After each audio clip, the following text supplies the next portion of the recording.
सारे जहां से अच्छा हिंदुस्तां हमारा हमारा सारे जहां से अच्छा। मुझे कोई गाना नहीं आता, हाँ बजाना जरूर आता है। और बजाने से मेरा मतलब सितार बजाना, हारमोनियम बजाना, ढोलक बजाना, तबला बजाना या और कोई भी चीज़ बजाना, वो नहीं। बजाने से मतलब मुझे समाज को बजाना आता है। मैं ईमानदारी से कह रहा हूँ कि मुझे गाना गाना गाना मुझे बिल्कुल भी नहीं आता है, क्योंकि मेरे पास ऐसा गला नहीं है कि मैं कुछ गा सकूं। गाने के लिए गला नहीं, गली चाहिए। गाने के लिए गला नहीं, गली चाहिए। पतली आवाज, मीठी आवाज, सुरीली आवाज, वो मेरे पास कुछ नहीं। मैं गा नहीं सकता, हाँ बजा जरूर सकता हूँ। समाज को बजाने की पूरी ताकत रखता हूँ। और ऐसा बजाता हूँ, ऐसा बजाता हूँ, ऐसा बजाता हूँ, ऐसा बजाता हूँ कि सोए हुए लोग की नींद खुल जाती है, जागे हुए लोग खड़े हो जाते हैं, और खड़े हुए लोग तो भागने को मजबूर हो जाते हैं। बजाने की पूरी सामर्थ्य रखता हूँ। आदमी के दिल और दिमाग को पूरी तरह से बजा देता हूँ। हृदय के तारों को जब छोड़ता हूँ तो आदमी के अंदर एक संगीत के स्वर लहरियां पैदा हो जाती हैं। हृदय की तंत्र जब जुड़ती है तो एक नया स्वर, एक नया यति गति लय, आरोह अवरोह का संगीत शुरू हो जाता है। सारे जहां से अच्छा हिंदुस्तान हमारा। ये मुल्क पूरी दुनिया में, पूरे ब्रह्मांड में सबसे श्रेष्ठ है, जगत गुरु है। क्योंकि सूरज हमेशा पूरब में ही उगता है, पूरब से ही निकलता है। श्रेष्ठतम देश इसलिए है क्योंकि दुनिया भर के जो अवतार और तीर्थंकर हुए वो इसी मुल्क में पैदा हुए। यह मुल्क पूरे ब्रह्मांड में श्रेष्ठतम इसलिए है क्योंकि यह मुल्क कहता है कि जियो और जीने दो।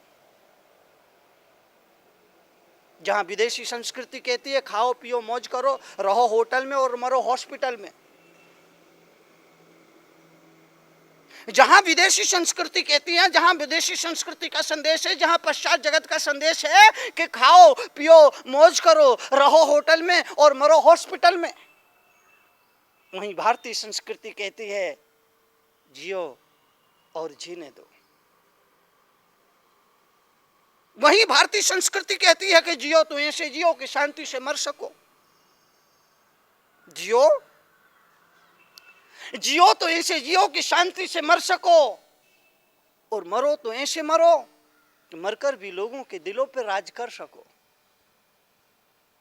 पाश्चात्य संस्कृति और भारतीय संस्कृति में बस इतना ही फर्क है। इसलिए पंक्तियां मुझे याद आ गई, सारे जहां से अच्छा हिंदुस्तान हमारा। ये देश दुनिया में सिरमौर है। भारत का मतलब होता है प्रकाश, प्रकाशमान। इस देश ने हमेशा पूरी दुनिया को एक नई रोशनी दी है, एक नया प्रकाश दिया है। अंधेरे के बीच में एक नया दीप जलाया है।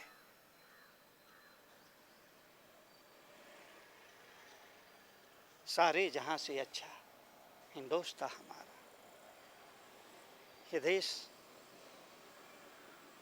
सोने की चिड़िया है। ये देश जगत गुरु है,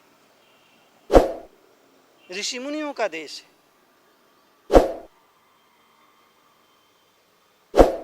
यह देश महान है तो टाटा बिरला अंबानी जैसे उद्योगपतियों की वजह से नहीं, बल्कि यहाँ के संत मुनियों और संत मुनियों के उच्चतम आचरण के कारण है।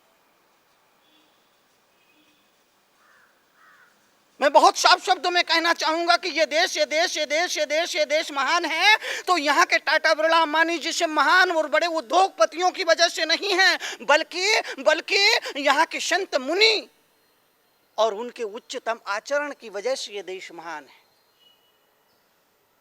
वरना पूरे देशों में क्या अमीरों की कमी है?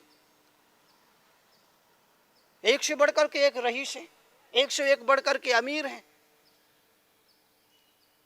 हिंदुस्तान से भी ज्यादा बड़े बड़े अमीर इस दुनिया में जगह जगह मौजूद मिल जाएंगे। तो अमीरों की वजह से ये देश दुनिया के लिए आकर्षण का केंद्र नहीं है, बल्कि उनके लिए जो इतने ही अमीर थे, मगर जिंदगी में एक क्षण ऐसा आया कि राज्य, वैभव, घर परिवार, महल छोड़ करके और आत्मचिंतन के लिए, आत्म साधना के लिए निकल पड़े और खुद को खोजा, खुद में खोजा, खुद में पाया, और जो अमृत मिला वो दुनिया को लुटाने चल पड़े। महावीर, ऋषभदेव, पार्श्वनाथ, बाहुबली,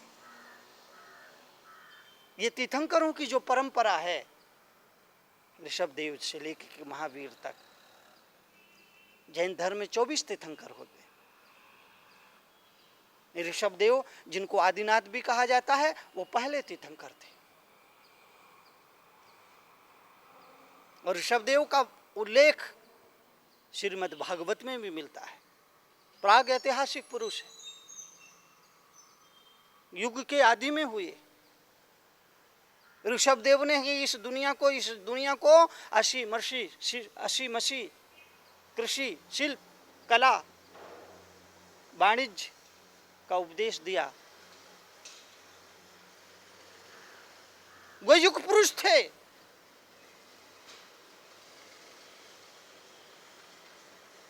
उन्होंने जीने की विधा सिखाई।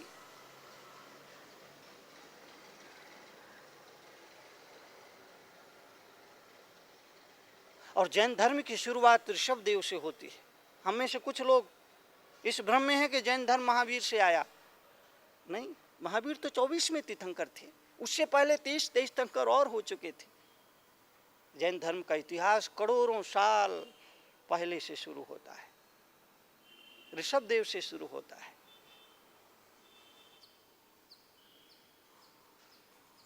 और ऋषभदेव जिनके पुत्र का नाम था भरत और जिनके एक बेटे का नाम था बाहुबली। भरत पहले चक्रवर्ती थे और भरत के नाम से इस देश का नाम भारत पड़ा। इतिहास में 3 भरत हुए, एक ऋषभ पुत्र भरत, एक दशरथ पुत्र भरत और एक शकुंतला पुत्र भरत। इतिहास में 3 ऐतिहासिक पुरुष हुए, भरत हुए। पर इतिहास जाहिर करता है कि इस देश का नाम भारत पड़ा और ऋषभदेव के पुत्र भरत के नाम से इस देश को भारत के नाम से पुकारा गया। ये भरत का भारत है। वो भरत जो एक चक्रवर्ती ही नहीं था, जीवन के आखिरी क्षणों में चक्रवर्ती के पद को छोड़ करके, चक्रवर्ती का वैभव छोड़ करके जंगल में जाता है और मुनि दीक्षा लेकर के आत्म कल्याण में रत हो जाता है। सब कुछ छोड़ दिया। जब वैभव में था तो इतना वैभव था कि दुनिया में किसी के पास भी इतना वैभव नहीं था। और जब छोड़ा तो इतना छोड़ा कि शरीर पर एक चिंदी तक नहीं थी।